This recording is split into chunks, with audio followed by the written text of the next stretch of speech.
All right. Hey, everybody. It is 5 o'clock Pacific time, and we are here in the Butch Hartman Art Academy Ultimate Drawing Workshop. It is so thrilling to be here with all of you. I'm so grateful you guys have all been waiting. You've all signed up, you've all registered, and I am just pumped. You're all joining us. If you guys want to say hello, let me know where you're from. I see people are starting to say hello now in the chat. It's so great. I'd love to have you guys just, keep saying hi. I really want to know some of your experiences, your if you're an artist professionally, or if you're training to be one, or if it's a dream you've always had, or maybe you're in the business now and you want to refine your skills. I would love to know where you're from. And if you are from outside the United States, let me know. I see some people are. It's so cool. I'm so glad you guys are all here. It's exciting to see you all. And again, if you are a fan of mine and have watched my shows over the year, I am over the years, over the years, I'm super thankful and blessed to have you guys on board. And hey, Danny Phantom says hello as well.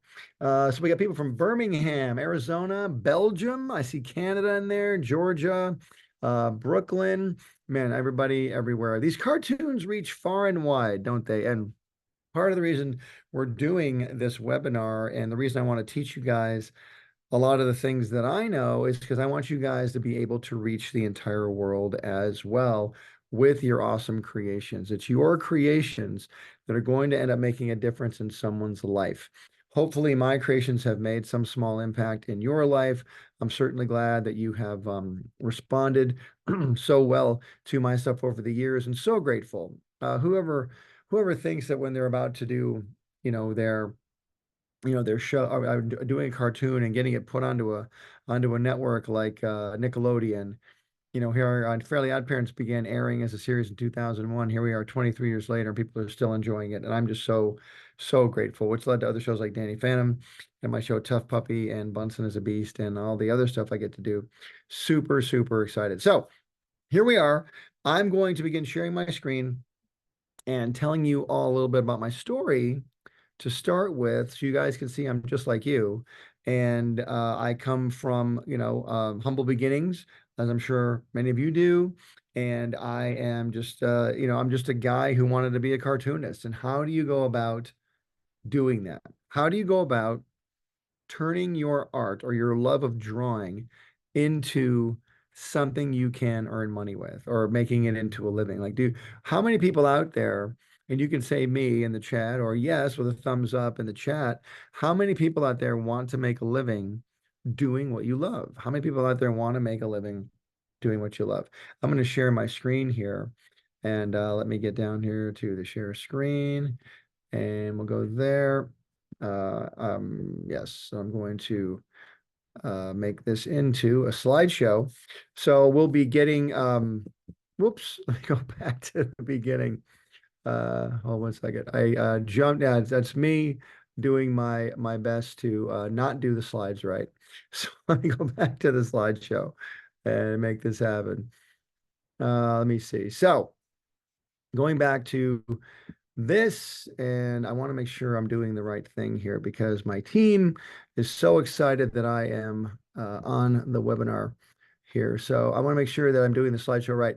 So before I do the slideshow, it's very imperative that we all understand that doing art for a living is not easy to do. And what we want to make sure of is that you have the proper teaching and the proper connections to do it, to do it correctly.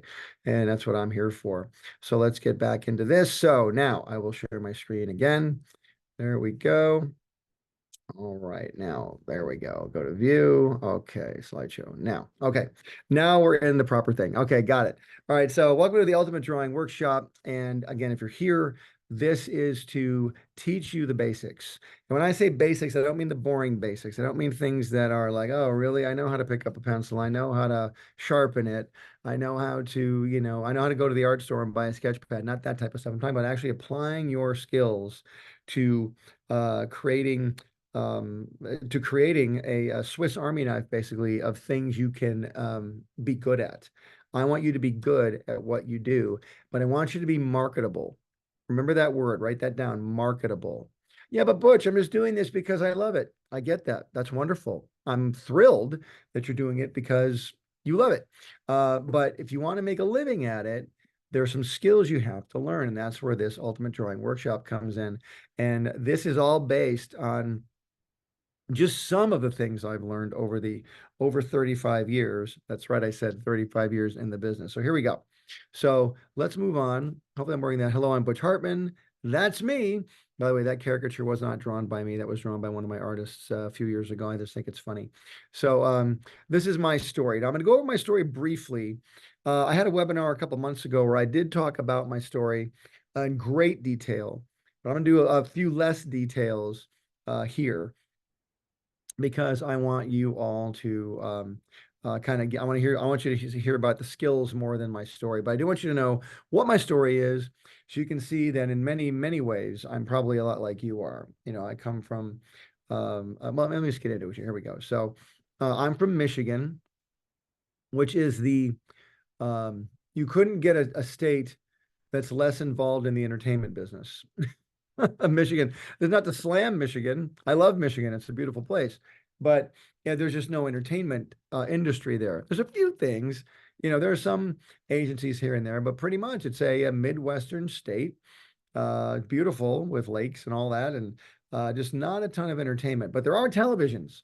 And so when I grew up, I did watch a lot of TV. And I grew up in a mystical time, a time called the 1970s, a far long ago time called the 1970s. So, uh, I love drawing since I was a little boy. I'm sure many of you love drawing since you were a child, and I obviously did as well. And I was really inspired by Saturday morning cartoons, and that's really the only place you could watch cartoons when I was a kid was on Saturday morning. Some of you folks in the chat or on this webinar might be um, older or my age, and you probably very vividly remember the Saturday morning cartoons. That was really we could watch them in one big chunk on Saturday. You can watch them after school a little bit, but Saturday was the day. Not like the internet now, you can watch them 24 hours a day. So Saturday morning was it for me.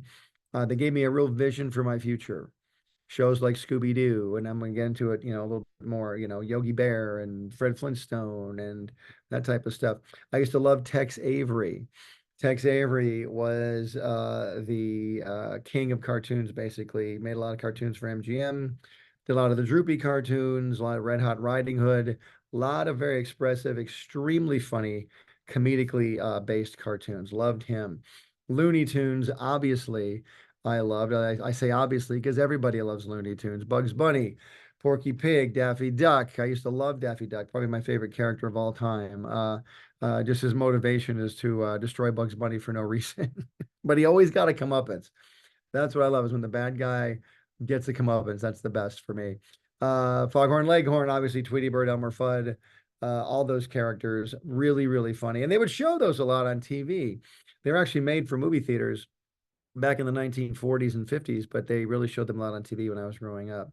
Hanna-Barbera, obviously huge influence in my life. The Flintstones, Banana Splits, the Jetsons, Huckleberry Hound.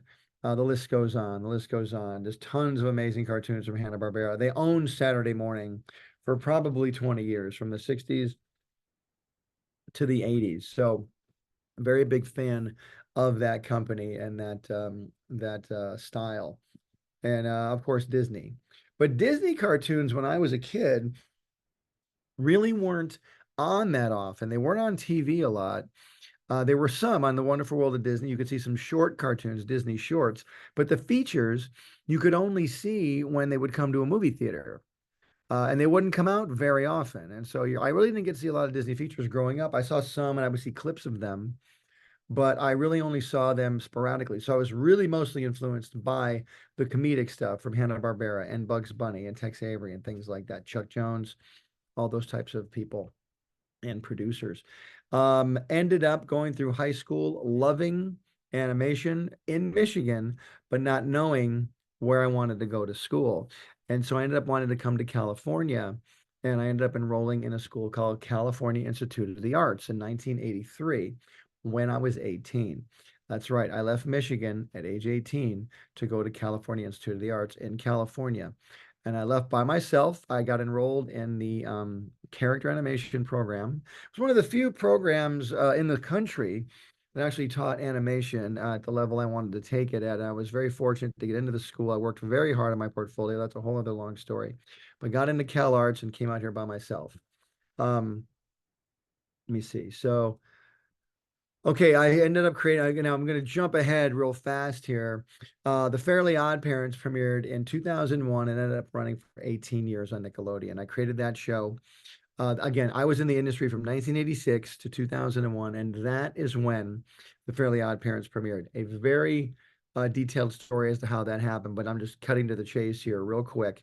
Fairly Odd Parents premiered. If you're a Fairly Odd Parents fan, let me know. I still love it. I have a lot of love for Fairly Odd Parents, and I got a lot of great fan love too. So thank you all for being fans of that show. But it's still going, this brand new reboot. Fairly Odd Parents, Brand New Wish. It's on Nickelodeon right now and on Paramount Plus, so check it out. Danny Phantom, my second show, then premiered in 2004. If you're a fan of Danny Phantom, the Ghost Boy, let me know.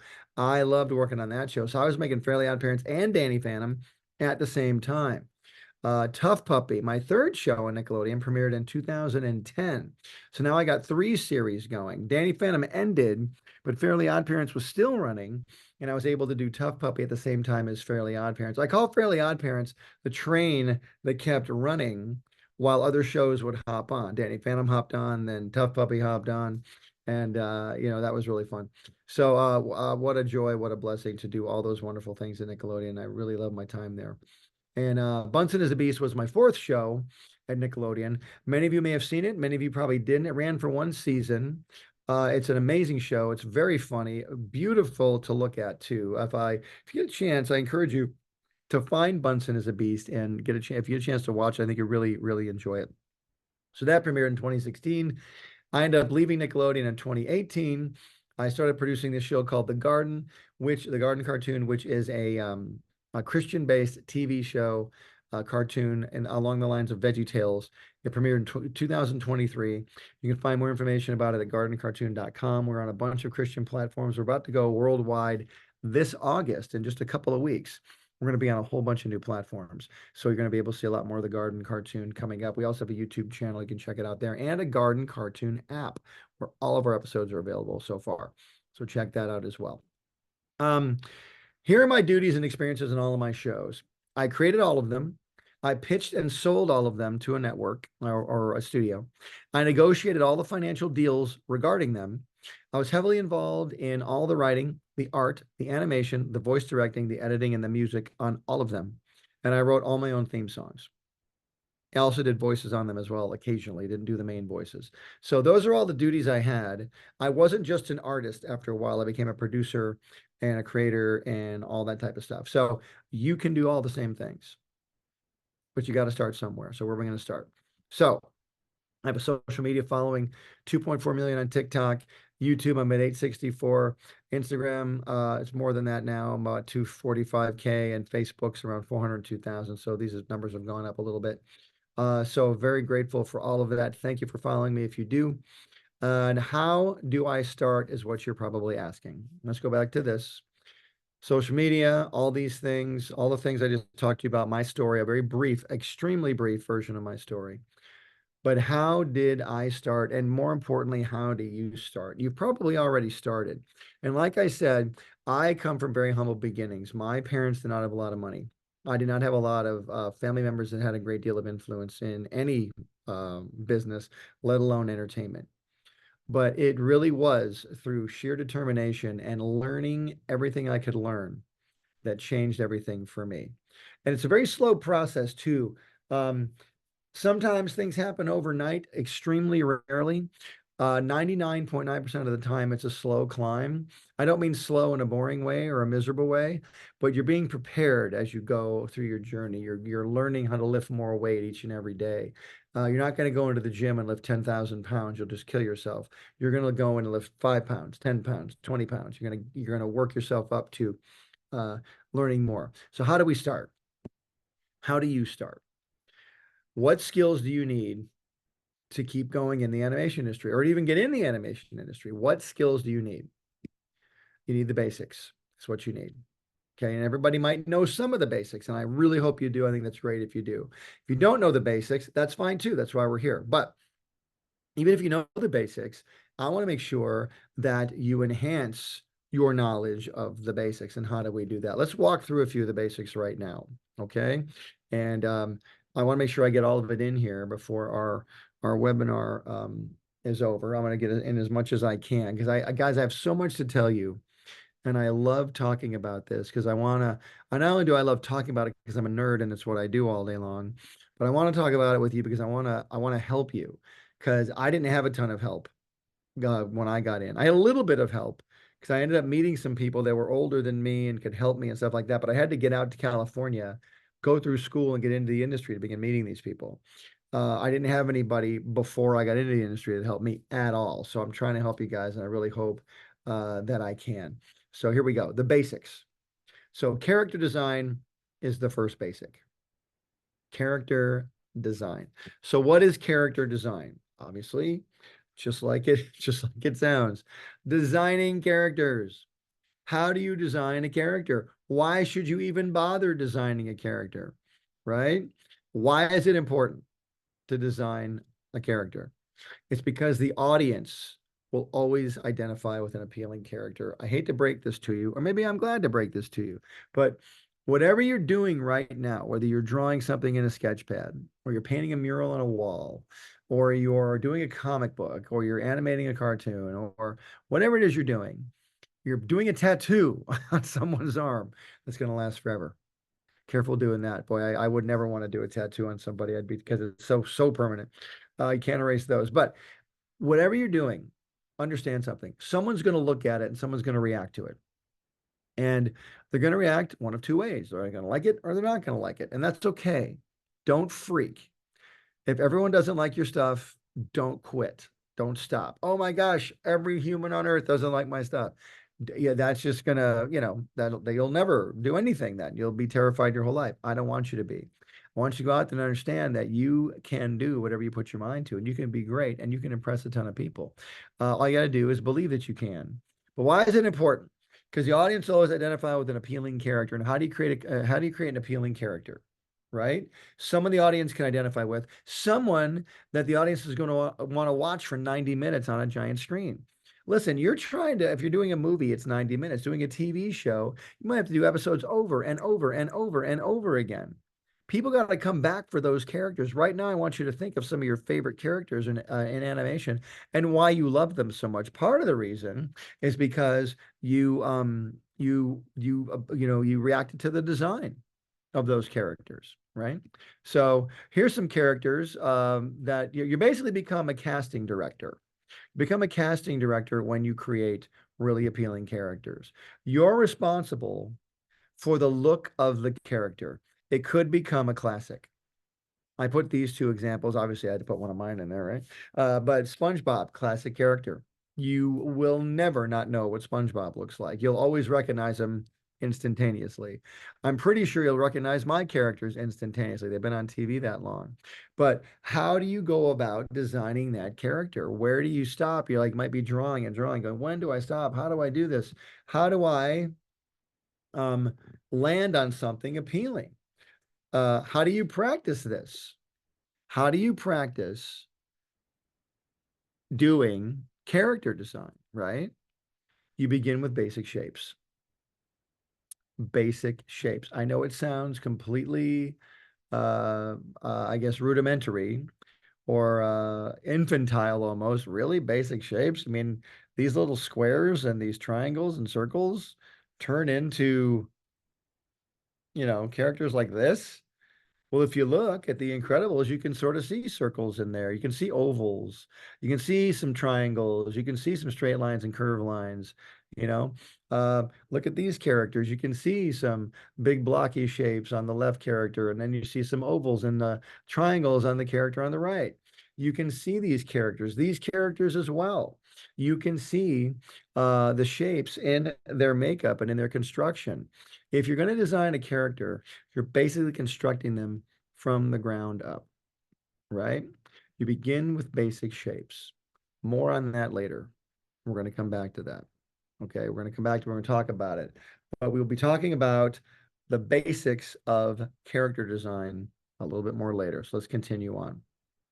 If you have any questions, drop them down and my team will get me the questions. We're going to answer some at the end.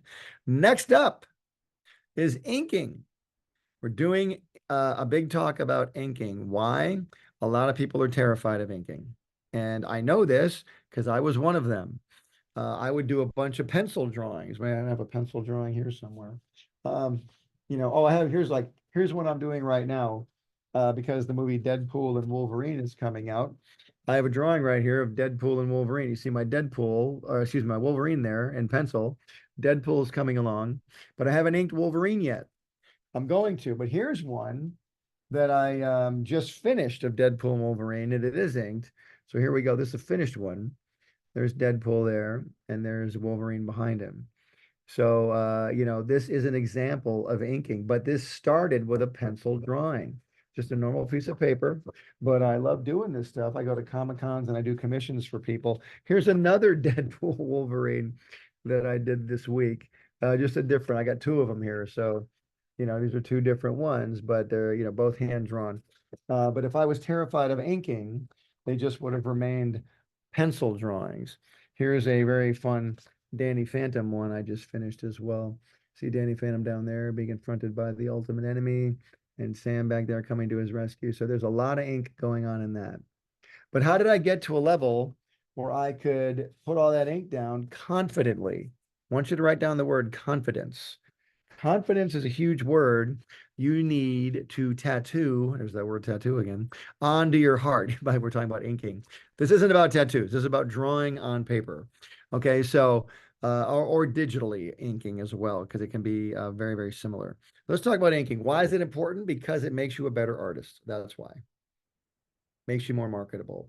Here's some of the tools you need: ink pens, fountain pens, brush pens, all kinds of pens like this. I have a blast using pens like this, different thicknesses, some with brush tips.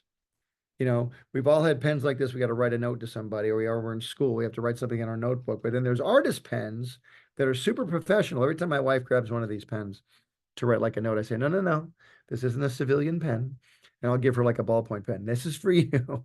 These are my pens. Let me use the nice ones. So, yeah, you're going to get really used to buying and using these types of pens, and don't be afraid of them. You need to be confident in your inking. And how do you do that? You practice it, you get better at it. We'll be talking about that. Being a versatile inker will make you a more valuable artist. If you look at the inking in some of these examples, in fact, look at the middle drawing here. You'll see the pencil version and the inked version, pencil on the left and the inked on the right. This artist is not afraid of using blacks and shadows to create drama and to create light, to create shadows and where the light source comes from. Yeah, look, even the Mickey Mouse cartoon on the right is so beautifully inked. It's very simple, but the black areas really draw your eye to them. So really, really fun. But being versatile, say versatile. Versatile means you can do many things. It means you're adaptable. It means you have many talents. Will make you a more valuable artist. Value. You're trying to create value with your skill and who you are. Finalizing a drawing with ink can be incredible and a very marketable skill. A very marketable skill. And I want to help you guys learn how to do this. I want to help you learn how to do this. Someone just asked, do storyboards need to be inked? They don't need to be at all. They don't need to be at all, but you can if you want to. A lot of times with storyboards, you're changing them a lot because you'll do a storyboard and then the director will say, you know what, I like this shot, but let's change it. So you're changing a lot. So doing it in pencil is easier sometimes because you don't have to, you can erase easier. However, when you get to that final version and you want to ink it, you go right ahead. You can ink anything you want to. It's just a matter of sometimes it saves you time not to because you're simply just doing a job where it's like doing a crossword puzzle in ink. You might make a mistake and you want to have to erase the ink, but other times, yeah, you can ink it all you want. Absolutely. How do you practice inking? How do you practice inking? More on that later. We're going to come back to that as well. I have a lot to talk about. There's more to talk about. Okay, so let's go. What is another important skill? You're probably wondering. We have talked about character design, like Danny Phantom here, for example, designing this character. I started with basic shapes. But then I can draw circles and squares and triangles all day long. But how long? But how big should the triangle be? How small should the square be? How elongated should the circle be? I mean, it comes from practicing. It comes from learning uh, what shapes are appealing. There are many superhero women. You have Batgirl, you have Supergirl, you have the Powerpuff Girls, right? You have just so many other ones, but there's a big difference between the Powerpuff Girls and Supergirl. The proportions are different, the style is different, just everything is very, very different. If you look at an anime character as opposed to a Disney character, great amount of difference. So that's why. And also with inking. You might be the world's greatest pencil artist, and I hope you are. That's wonderful. But I'm just here encouraging you, why not learn how to ink? Because it's going to make you way more valuable.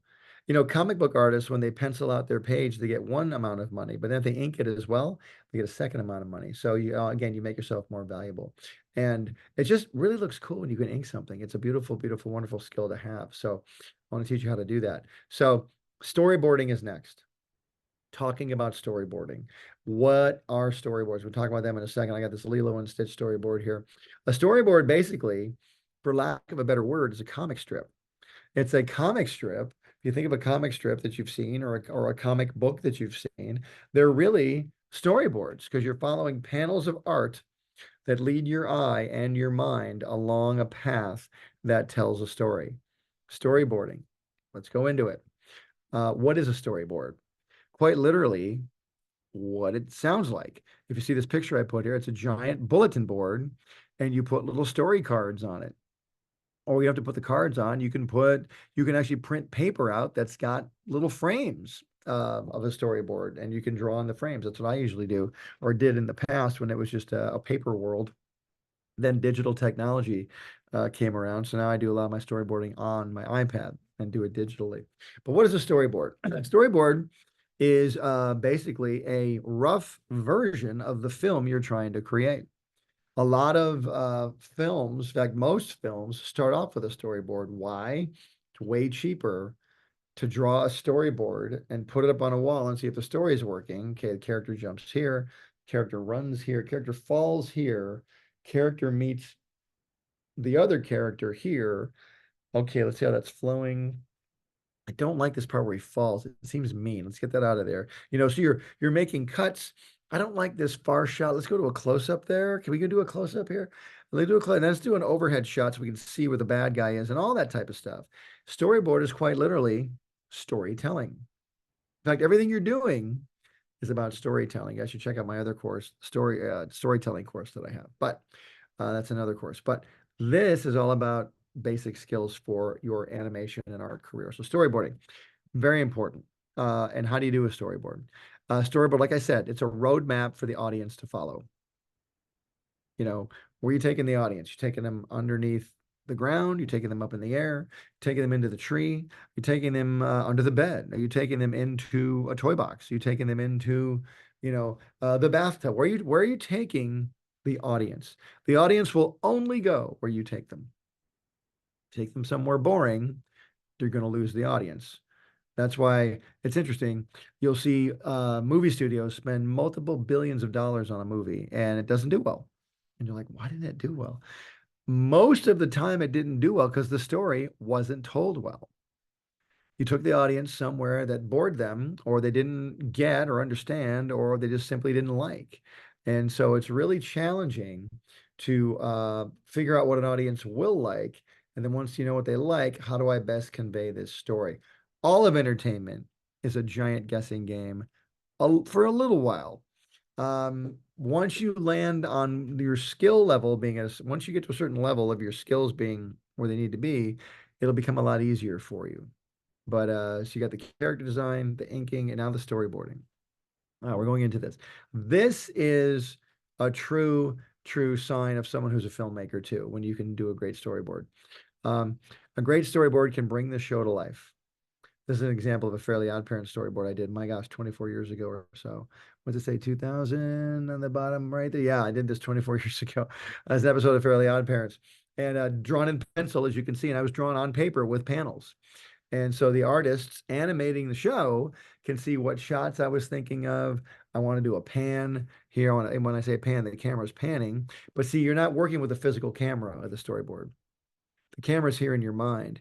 You don't set up a camera and a sound guy like on an actual movie set, but you kind of got to think that way with storyboards. And so you really, when you draw a storyboard, you become a director. You're a director. In fact, these gentlemen here that are walking through their storyboards with a pointer are pitching a story, probably to a team of guys or a team of writers that are just in the room. They've written the story, they've written a script, and then an artist or two or three have taken the script and turned them into drawings that these guys are now walking through. Let's see, these birds are on a wire.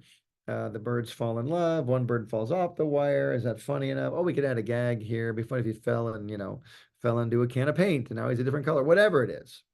But a lot of great jokes not only come from the written material, but once you storyboard it out and it becomes visual, now you can become a really incredible storyteller and a filmmaker and a director. Now, don't freak out if you don't want to do storyboards. That's okay. You don't have to, by the way, you don't have to do any of this. I'm so grateful you guys are here, but you don't have to do any of this at all.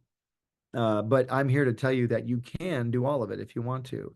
There are a lot of skills to learn, but why not? If you're an artist, why not learn all these skills? Why not become the greatest example of what an animation artist can be? I always say, you might not hit it all out of the park. You might not be, bat 1,000 each time you try, but trying, you'll never get worse if you try. You'll never get worse if you practice. So you become a director with a storyboard. You set up cameras and you call the shots. You're not setting up physical cameras, but you're putting the frame where you want the audience to look. If you look at this drawing on the right over here, you see the camera, or actually on the left here, my left. If you look at this drawing of the courtyard here, you'll see the camera starts up on the balcony and then pans down over here to the doorway. And that's just a great little camera shot. But some artist has to draw this because it doesn't exist in real space. And you got to figure out where the camera's going to go. Again, how am I creating tension for the audience? How am I creating excitement for them? How am I creating a narrative that's going to want people to be entertained by what I do? You'll see the middle diagram is setting up cameras. Camera D, camera B, camera A, camera C. Where are the cameras? Yeah, if you look at the down shot here, there's a person here, and there's a table. The camera can go anywhere. So where do you put a camera here on this guy, camera here, another camera on this angle, then a wide shot of everything. Then you have a short pan over here to this scene, and which is really fun to do. But it's really, really a lot of fun to lay out a scene with a storyboard. And it is a lot of work, but it can be fun and very rewarding as well, both artistically and financially. So how do you learn this? How do you learn storyboarding? More on that later. We'll get there. Okay, now to life drawing. Life drawing. I cannot stress enough how much importance life drawing has in your art career. Yeah, but I don't like to do life drawing. Well, learn how to do life drawing. Why? It's only going to make you better. It will only make you better. Why is that? Let's go into it here. You'll see. Drawing from real life, drawing people around you, drawing animals, drawing cars, drawing buildings, drawing plants, whatever is around you and in front of you, give it a shot and try and draw it. Why? It only makes you better at what you do. Learn perspective. How does that couch sit against the wall? How does that telephone pole stand above me? I'm looking up at it. Oh my gosh, there's an airplane. Is that 747 or is that a 1942 World War II plane with a propeller in the front? I mean, drawing the differences, of different vehicles, fish, birds. There's all kinds of things to draw from life. I got some examples here of models who obviously were posing for an art class, right? Every animation studio is going to require you to life draw if you want to go work in an animation studio. Now, once you get into the studio, you probably won't be required to do a lot of life drawing. But what life drawing does, it hones your skills. It makes you see the world better, makes you very aware. I'm going to draw that. I'm going to draw that tiger. Oh my gosh, I never realized it had so many stripes. Oh my gosh, I never realized they were built that way. And you just start learning. You start seeing the structure of animals. You start seeing the structure of people, the structure of, like I said, birds and and the world around you. You start know that's why they have life drawing classes in many art schools. And we'll go into that. But every animation studio, especially Disney and other high level studios, they want to see how much life drawing you've done because they want to see how dedicated you are, number one, and what you've learned.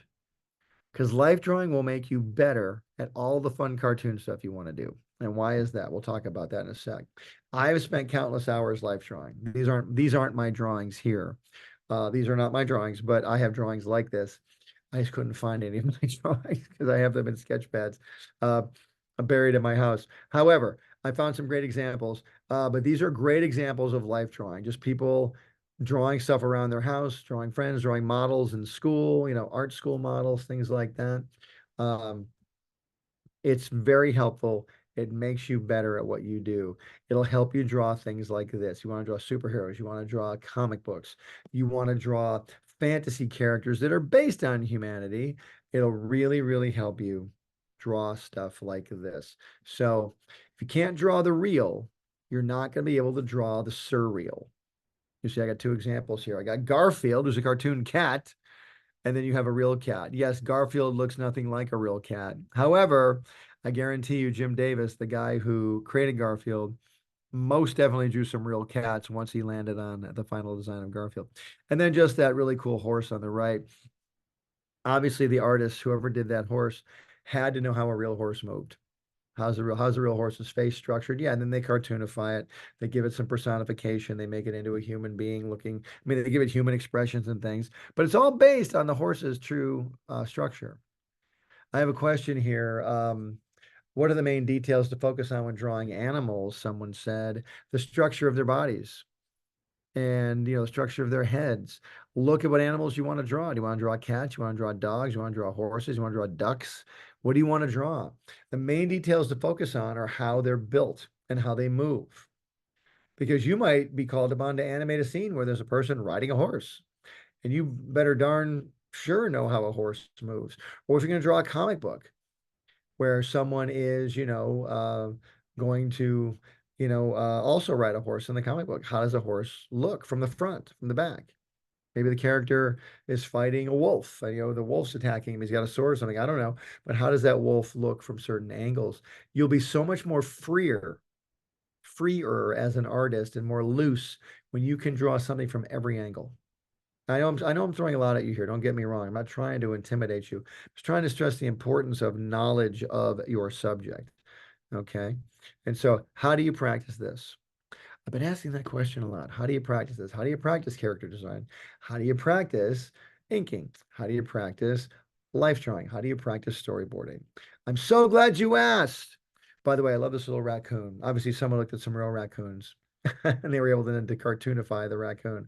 But that's a perfect example. I know that this artist definitely looked at some real raccoons before they started making them into cartoon versions. So how do you practice all this? You get my ultimate drawing course, the ultimate drawing course. And I love the guy with the pencil because it's like, you get a big pencil with every order. I'm kidding. You will not get a big pencil.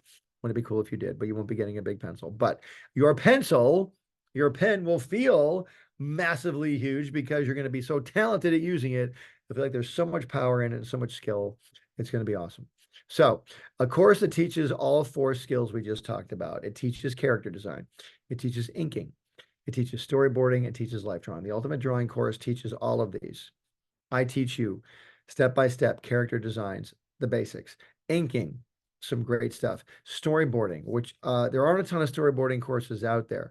I teach you storyboarding and teach life drawing, teach you the basics of life drawing and why it's important, show you examples. I draw on every one of these.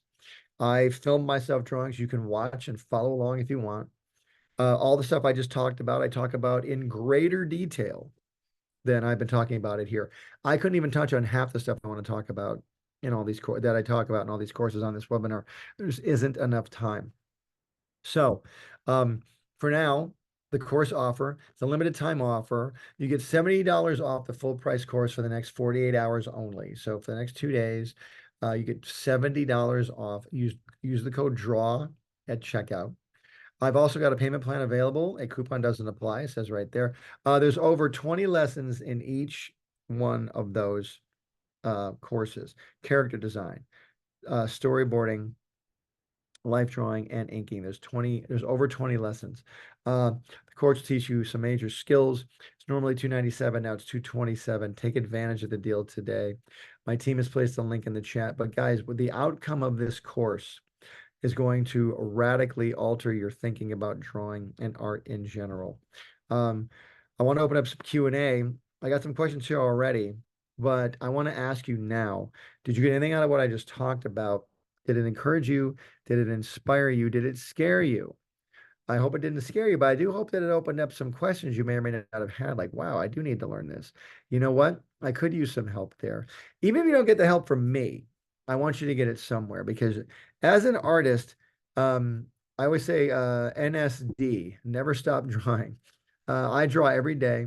Sometimes I draw all day. Some days I draw in a more limited capacity because I'm writing as well. That's where my storytelling course comes in about the writing. But let's go to some Q&A. Again, I'll go back to the course offer here. Again, use the code DRAW at checkout. And you normally would pay $297. For all four courses, it's only $227, and there are payment plans available. So Q&A. Someone says, if you don't mind me asking, what is your morning routine? Because I believe how you start everything is how you do everything. That's a great question. What's my morning routine? Very simply, I get up around 5:15 in the morning. I would like to say every morning, but sometimes I don't get up at 5:15 only because I'm up a little later because I'm working or my wife and I teach a Bible study during the week, and so those run kind of late sometimes. So I'm home a little later than normal some nights. So I get up a little later the next day, but I'm only up about 5:15, 5:30. First thing I do is read my Bible for about an hour, and then I work out, and then I make breakfast, and then I get ready for the day, and I'm out the door about 9 o'clock in the morning. So I believe every successful person should get up at least 3 hours before they have to be somewhere. I used to be the kind of person that would have to be to work at 9 a.m. and I'd get up at 8:30 and rush to work, listening to music and listening to nothing important. And amazed I learned anything. But I encourage you now, get as much knowledge and learning in as much as you can during the day and in the morning. For me, at least, is a great time to do that. Um, Someone says, what if they consider their art a hobby and not a real career? Absolutely fine. If you consider it a hobby, that's great. You can still learn some skills here, though. I mean, I have to ask you, if it's a hobby, how good do you want to get at your hobby? Do you want to kind of be a good artist? Like, that's okay. Or you want to get better? That's my question too. And by the way, stay right where you are. I'm thrilled that you want to draw and do what you do. But again, I really encourage you, if you want to get better, definitely get some teaching in there because man, it's just going to show you some stuff that's actually pretty easy to learn. It'll make you better going forward. So I encourage you to do that. Someone says, are IT skills helpful in creating a cartoon? Are IT skills helpful? They are helpful if you're doing computer animation um, and things like that. I think IT skills are helpful no matter what, given the age we live in with everything being digital and everyone having a phone and a laptop and 16 devices in their life. I think IT skills are valuable anywhere. But the main way to create a cartoon is with this up here. It's your mind. You create it on a piece of paper. You can create one on a computer as well. You can write a great story. You could also write a story on a notepad with a pen. You don't have to always use a computer. But I do think that IT skills are valuable no matter when. I've often been caught helplessly trying to send a drawing somewhere, and I lose the drawing, can't recover it, then an IT skilled person can come in and recover the drawing for me. So yeah, I think those are great. Plus, if you're going to get into computer animation, it's really going to make your life a lot easier. Um, Someone says here, do you start with the story and the background of the character or the image first, or are they too intertwined to separate? I'm assuming you mean, do you do the background? I think they're referring to the background as the set where you put the character. It really depends. I mean, would I do a storyboard or a story of any kind, the script comes out first. The story, here's the script. Here's what the Fairly Odd Parents are doing this week. Then an artist, a storyboard artist, has to take that script and then storyboard it out. So we call if the script calls for Timmy Turner to be underwater, Timmy Turner's already been designed because this person's working on a show that's already been conceived. So what you would do is you know, you would work on the underwater background. Timmy Turner's underwater, and so he would you need an underwater background. Timmy Turner's in the North Pole. He needs a North Pole background. But if you're starting from scratch, trying to create your very own cartoon, that's up to you. You know, I've got a frog who is a superhero. Great. Where does he live? Does he live in a swamp with all the other frogs, or is this a Zootopia kind of show where they all live in buildings in a city and there's a bunch of animals? That was Tough Puppy, my other show. A bunch of animals lived in one city. So how do you come up with that? Come up with whatever you want. Make whatever rules you want. But once you create rules, you got to live by them. Don't forget that. Uh, so you can create them in any order you want to, basically, is what I'm answering. Inking has always scared me a lot, says someone, but the main reason I was scared was because of lighting. What would be your best advice for learning about light and how that pertains to the subject? Well, really easy. Get that inking course I just talked about in the Ultimate Drawing course. I talk all about lighting and all about light sources and things like that, because it is true. When you're inking, what side is the shadow on? That's on the opposite side of where the light's coming from normally. But I talk more about that in the course, so check that out. Someone says, I'm an experienced artist. Way to go. But I feel like I'm in a bit of a rut. I know I can keep improving, but I'm a bit stuck. What do you recommend for ongoing practice so I don't plateau? Well, that's a very good question. I would also, I know, such a, I would recommend getting this course because I teach you a lot of stuff you might not have thought of. However, the way to not plateau, you're never going to plateau as an artist. I'll just say this. Um, I have met some people over the course of my career that will draw the same character over and over and over again, all the time. There's nothing wrong with that as long as you're drawing other characters as well. I had a student a long time ago. They were drawing a character all the time. I'd say, I'll let you only draw this character if you draw me 3 new characters every time you draw this one. I'm trying to expand people's understanding and their skill level. That's what I'm trying to do. So, yes, you can draw your favorite character as long as you continue to come up with other characters too. If all you do is draw men, draw some women. If all you do is draw women, draw some men. You need to get more versatile in what it is that you do. Okay. Someone says, hello, I'd love to know how much involvement you have with each individual episode on shows like Fairly Odd Parents or Danny Phantom. What you do mainly, and what does your team contribute? How is the work distributed? Great question. I was involved in everything, and I'm not kidding. I'm not lying. I was involved deeply in everything from writing the stories to the character designs to the storyboarding to the editing to the music. There was not one aspect of those shows I wasn't involved in. Now, I didn't do it all myself at all. I would have storyboard artists do the storyboard and would come back to me and I would go over it and go like, hey, this shot's cool. Let's improve this. Let's make this more dramatic here. Cut to a close up here. This is too far away. This isn't drawn right. I want more of I want him coming into camera more dramatically, that kind of thing. Um, and then same with Fairly Odd Parents. This needs to be funnier. Let's put 3 characters here instead of 2. This is a solo shot. This isn't drawn right. Let's fix that. Then the scripts. I'm a pretty decent writer myself. So if a joke wasn't funny, I'd sit there for hours with my writers and try and make it funnier. I wrote all my own theme songs for all my own shows.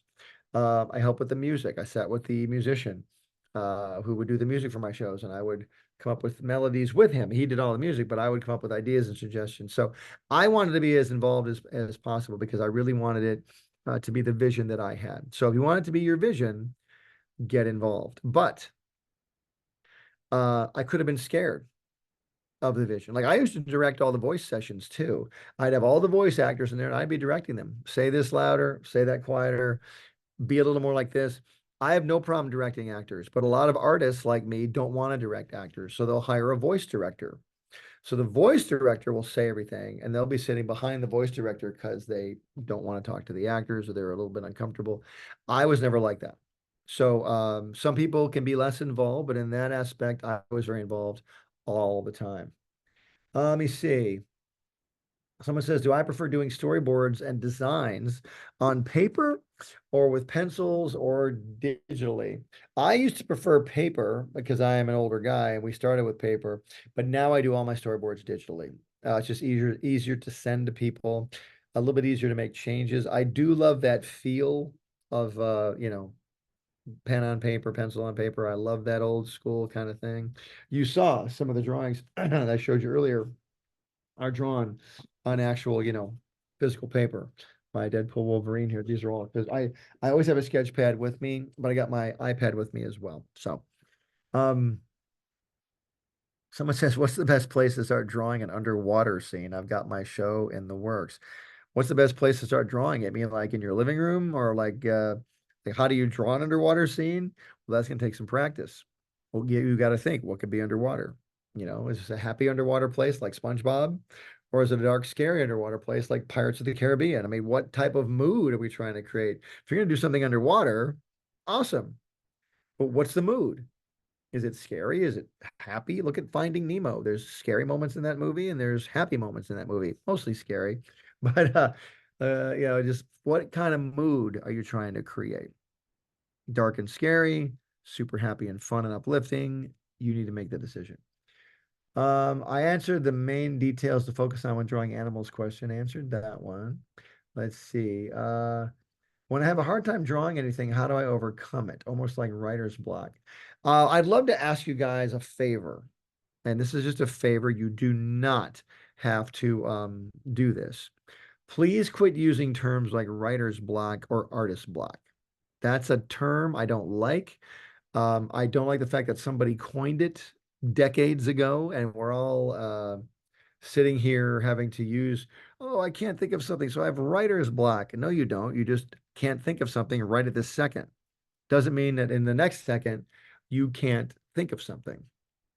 You know, you can think of something. Sometimes it just takes a little time to think of it. That is a moment where you can, draw the same character again. I always say this. Don't sit there and agonize. Oh my gosh, I can't think. Don't agonize. Put something down on paper. Let's say you're writing a drama story or drawing a dramatic scene. Can't think of something dramatic? Draw something funny. Just get out of that mind frame for a second and go back to it later. Your creativity is nonstop, 24/7. Sometimes you got to point it in a different direction. So let's stop using terms like writer's block. Okay. All right. And artist block too. All right. Let me see. What makes a character stand out? That's a great question. Ask yourself that question. What makes a character stand out to you? Some of your favorite characters. Why do you like them? Why does Buzz Lightyear stand out more from Woody to some people, or vice versa? Why does Woody stand out more? Everybody's got a different opinion, right? But why does this character stand out? Why does Spider-Man stand out more than, let's say, Green Lantern? I don't know. Maybe he does to you, maybe he doesn't to somebody else, but why does he stand out? Well, first of all, Spider-Man, you can't see his face at all. Green Lantern, you can see his face. He's got that little mask. You can never tell. If I put that mask on, you would know exactly who I was. I would just be Butch with a little mask on. I thought the Green Lantern mask was always kind of funny. Anyway, but you don't know who's in Spider-Man's costume. But try swinging around New York on a hot summer day in a full body costume. I bet you get a little sweaty. However, so why do certain characters stand out? Because their designs are really cool, right? If you're not a great designer, get to be one. Learn how to do it. Learn how to do it. It's going to be a blast. You will love it. And you'll never, like I said, you'll never get worse if you practice. Let's see here. How can I make my character unique? Let me see. And Carly, I think there was a person who asked about what makes an animation character. Carly's my assistant. What is there was a question about what makes an animated film. I think it was from um, someone named Jacob or something. Anyway, how can I make my cartoon character unique? Here's how you make a cartoon character unique. You learn how to draw unique things, right? And what does make it unique? If I gave you an assignment, I want you to draw me an alien. Okay. Well, how do I do that? Right? What's an alien look like? There really are no rules when it comes to aliens because they can look like anybody. They can look like humans. They can look like, birds. They can look like trash cans. What do your aliens look like, and why do you want to make them look that way? What makes them unique? I'll tell you what makes them look unique. You make them look unique. If you can design a character that looks just like every other character, you need to redesign it because it'll just blend in with everything else and no one's going to care. No one's going to care. But this is really hard. I know it's really hard. If it was easy, everybody would be doing it, correct? But if it's really hard, doesn't mean it won't get less hard, right? It'll be it'll be very, very easy once you practice. Guys, this whole course is based on teaching you how to practice. I really encourage you to get this course. So I got time for one or two more questions. Here's the question I was looking for. At what point is an animation movie or TV series pitchable? Do you need multiple episode scripts or outlines enough? Do you need to make a character Bible? Okay, that's 9 questions. So let me see if I can answer one of the questions, and we'll see if I can form a genius answer to all of them. What point is it pitchable? When you have as much information as you can possibly come up with for that show. You got the characters thought of, you got the world thought of. What's the angle of the show? Is it a time travel show? Is it a show that takes place in the past? Are characters invisible in the show? Who's the star of the show? You need to figure these things out before you pitch it to anybody else, right? How do you figure those things out? That can be you doing it by yourself or you doing it with your team or whatever. But it's pitchable when you got enough figured out to go in there and pitch it. You'll never have all of it figured out, but have about 80% of it figured out so you can walk into a room and the executives can go, hey, what if we added this? What if we changed that? And it doesn't destroy what you brought in because you brought enough in that it's still stable, but they can add something to it and not completely make it collapse. Do you need multiple episode scripts? No. You need a couple of ideas. Here's the main idea, but I think we could do this story, and the possible, and have like 2 or 3 potential episodes. Do not write whole scripts. You can write one whole script if you want. If you're really confident, write one story. Don't write 20 of them. Write just one. Okay. And let me see. I can answer one more question. Let me see. People say, what software do I use for animation? I don't use any. My team uses things like Toon Boom and other things like that. I kind of don't even know what they use because, to be honest with you, I I don't really animate much anymore. I have a team that does it. I design, I conceive, I write, I make notes. I can draw whatever I need to convey my idea, but the actual physical animation, drawing after drawing after drawing, I don't do that anymore. But I got a great team, and they also use Flash. Flash animation programs are what they use. So, guys, look, I have really enjoyed being here. I hope you have as well. You can follow me on TikTok. You can follow me on Instagram. You can follow me on Facebook. You can follow me on YouTube. I'm all over the place. You can ask me questions anywhere and everywhere, and I'll do my best to answer them. I can't guarantee I'll get to all of them, but I'll do the best I can to get to as many as possible. I hope you've enjoyed this and I hope you have taken something away.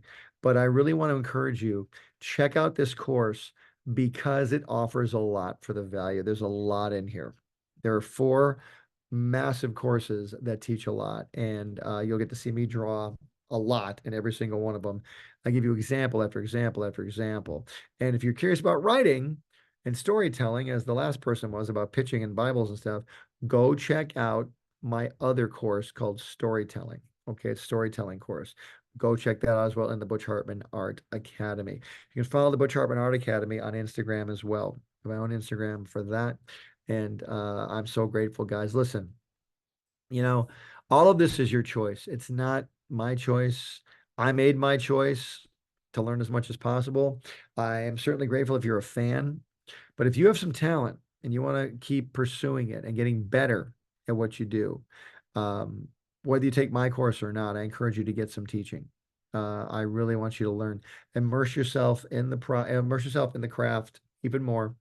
Get around people that do what you do and love what you love. Okay? So really, really get in there. Have a great time. I'm really grateful to all of you. Super thankful that you guys decided to join me today. There'll be other notices about other webinars I'm going to do in the very near future. I want to teach you guys more about stuff. I have a new storytelling course coming out every month, and I'll be doing some other live stuff where I kind of get into details about this course too. So keep your eye out for that. And follow me on my socials too to get more information. All right, love you guys. Have a great rest of your week. And don't forget, art gives you power. Use it wisely. I'll see you later.